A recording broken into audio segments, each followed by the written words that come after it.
Hello, how are you? It's Chris from Merchant Method. I'm going to give this a few minutes to give people a chance to hop on. I hope that you're enjoying the day. If you celebrated Thanksgiving, I hope that you enjoyed the long weekend. I celebrated. It was quiet.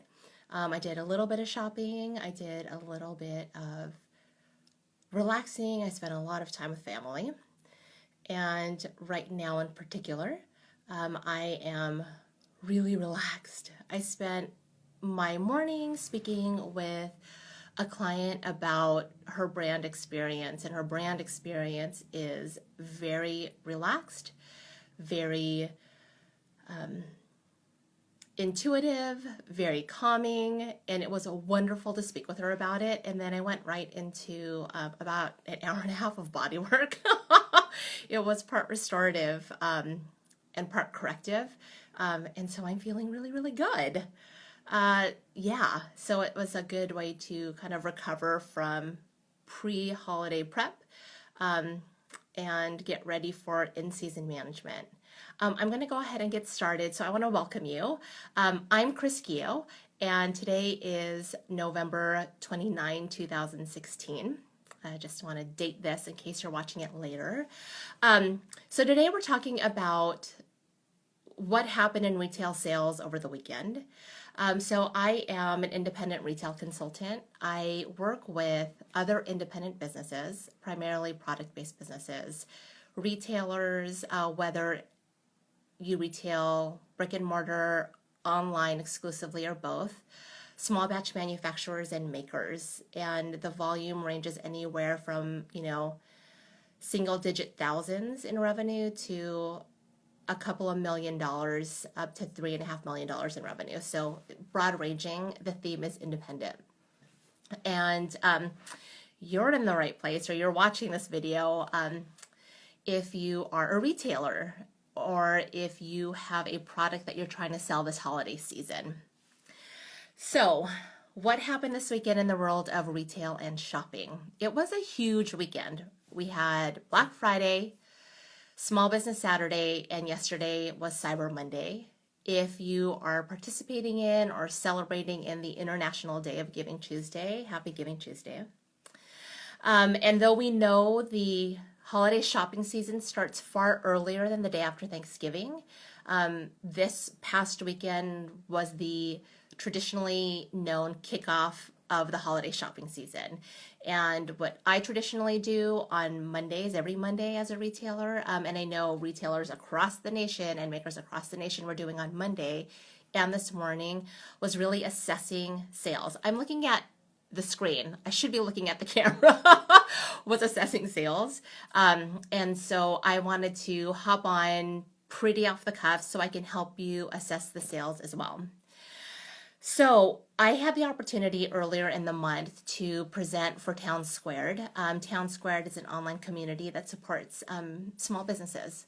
And I spoke very specifically about the holiday retail forecast for Seattle women business owners. And I thought it would be nice, in tandem with wrap-ups I was doing with my client family, to just hop on live and kind of start to connect some dots from that presentation that I had with Town Squared.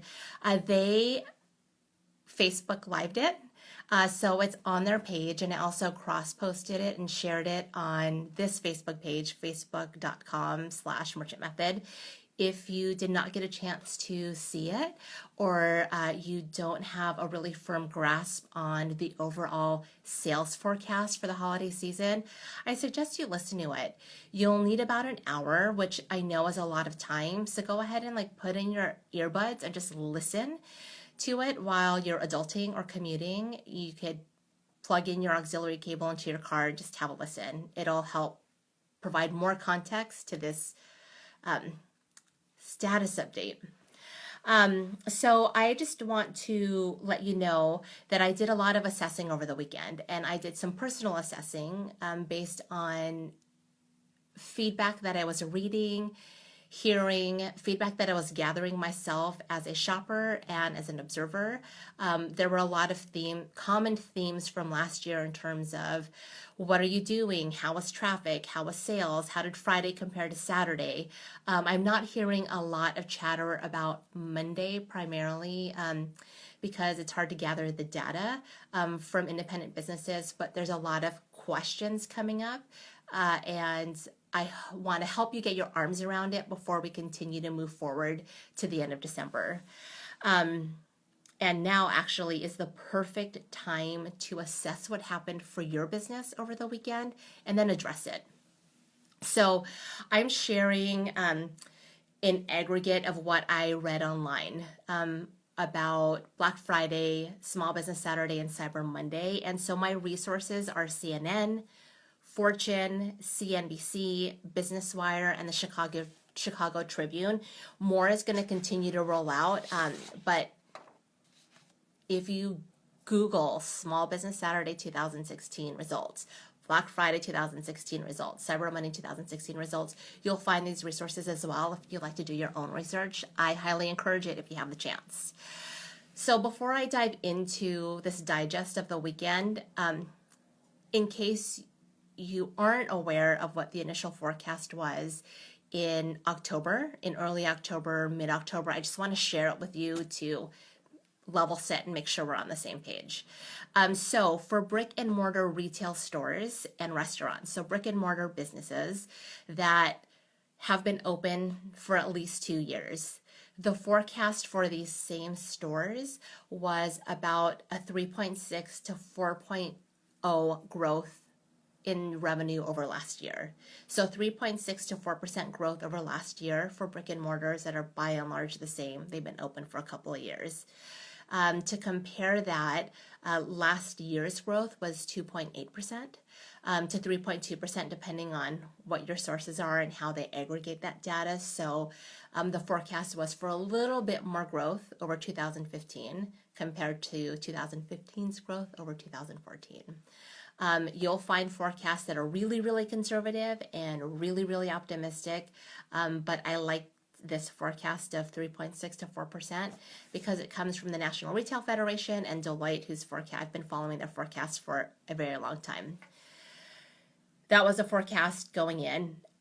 You should know that after this weekend, the National Retail Federation is holding their forecast for the entire holiday season at 3.6%. So what I also shared earlier this month is while overall spending during the holiday is increasing, for the same store group, it's declining. And that is driven by two reasons. The first common sense reason is we're shifting a lot to experiences. And the second common sense reason is that the average price point is dropping. So again, the average cost of an item is dropping in general as there's more and more competition. So for the same store group, while overall business is up, again, the growth in the same store group is starting to decline.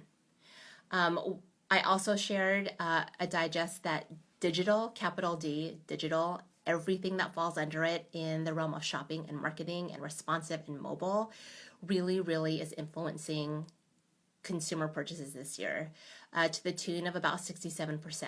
So imagine for every $100 that we might spend, $67 is influenced by what we're seeing online. So that was kind of the digest going in. What we talked about live in the group is that consumer behavior, customer loyalty is a long time proposition. It's a long time relationship. And even though a lot of things are happening right now, we have the advantage of, as independent businesses, that we have developed a loyal community and that we can nurture that relationship in person, face to face, in a way that is really different than responsive technology. So let's dive into what happened over the weekend. So Black Friday. Black Friday is normally associated with deal busters, heavy deals, price cutting. It's typically associated with traditional retailers and big box stores. So who might fall into this? Target, Costco, Macy's, Best Buy, right? These are those stores. The spend was about 3.34 billion on Black Friday. There were more customers shopping on Black Friday, but interestingly enough, the average transaction was down $10. So more people, less spend per person. Consumers were heavily influenced by a heavy promotion environment that seeped into Thursday. Thursday was either shopping online when Black Friday deals started earlier or for those stores that opened earlier. What I found really fascinating was about 5 million more shoppers went online this year on Black Friday for Black Friday promotions, and 3 million fewer actually went in stores on Black Friday. And so it's not mutually exclusive, but there's this bigger trend for more online deals earlier in the week, earlier than Monday, and fewer people were in stores. That's what happened on Friday. So what happened on Small Business Saturday? I loved reading the results of Small Business Saturday. So there were an estimated 112 million shoppers that participated in Small Business Saturday, and spending in independent and small business, retail, and restaurants was up 13% over last year. In total, over 6,700 businesses participated. So participation in Small Business Saturday by businesses was up 63%. That's amazing. It's getting a lot of momentum and a lot of support from large corporate counterparts and from nonprofit organizations as well as from politicians. But even though customers shopped more, they also actually spent less on Saturday. So they spent 15.4 billion compared to 6.2 billion last year. So it was less. I want to go back to comparing this 15.4 billion in small businesses versus the 3.34 billion that was spent on Black Friday. I am liking those numbers still on Small Business Saturday. So then what happens when we go to Monday? So Cyber Monday, kind of early reads. If you're familiar with retail, there is demand and then there's actual sales. So demand is when you put something in your cart, but we all know that carts get abandoned. We all know that things go out of stock, that we forget. But the sales that rang in were about 3.45 billion. 3.45 billion spent Cyber Monday. The results showed a 2.1% increase in Cyber Monday activity. I noticed myself that there was a lot of selling all weekend long from traditional retailers, online retailers, and independent retailers, like all weekend long. And we're seeing this popularization of Cyber Week and deals spreading earlier in the week. And contrary to concern of cannibalization, it didn't seem to cannibalize it. Cyber Monday typically has been known as the single largest holiday spending day. For traditional retailers. Oh, hi, Melissa. But Black Friday was only 110 million below Cyber Monday. And so they're starting to rival. It's really showing us this trend that shopping gets spread over the weekend. So in general, what I love about it, what we talked about at the Town Square presentation is that last year, 11% of shoppers were done shopping for holiday by the end of this weekend. That's actually down this year. It's only about 9.4% of shoppers polled, which means there is more shopping to be had. I feel really excited about the results that came out of Small Business Saturday. Of the people that were polled about Small Business Saturday, 80% of shoppers were telling their friends and family to shop at small businesses. 30% of shoppers participated in a community event. So this is just info. This is just info about what happened this weekend.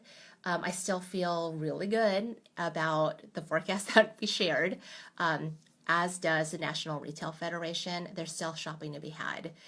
So I want you to take some time to really assess what happened in your business this weekend. What happened with sales? What were the quantitative things that happened?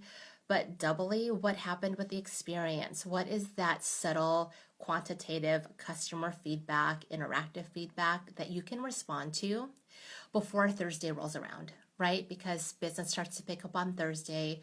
Friday and Saturday it peaks, and it's still strong on Sunday.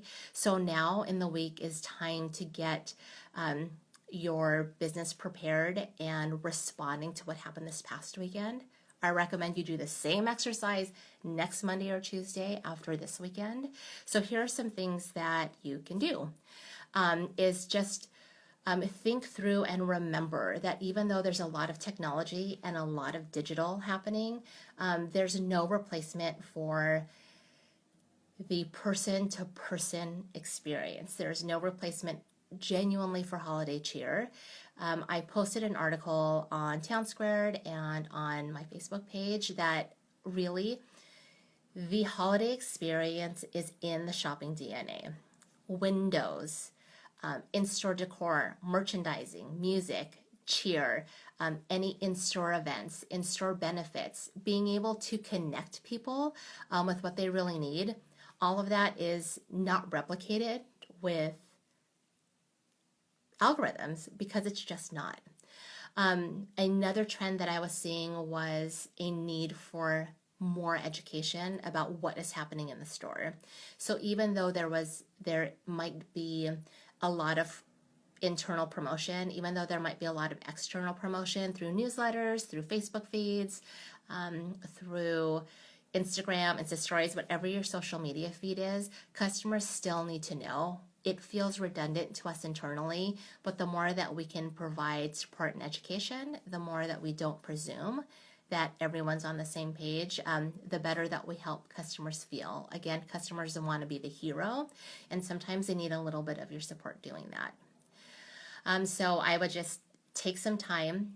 I walked my community through this yesterday, and take a minute to just do some quick note jotting or free writing about what were your expectations for the weekend and were they met? What were you able to control and what was out of your control? What was circumstantial? Oftentimes circumstantial things are things like weather, traffic, construction, parking, those types of things. So what was out of your control? And what can you respond to based on both the quantitative sales and the qualitative experience and feedback to make next weekend, next Thursday, Friday, Saturday, Sunday even better. And then don't forget to do this next weekend. All right, thank you so much for joining me. I wish you the best of luck. I'm likely to be back based on feedback that I'm receiving and collecting myself and help guide you through more of your holiday season. Have a good day. Bye.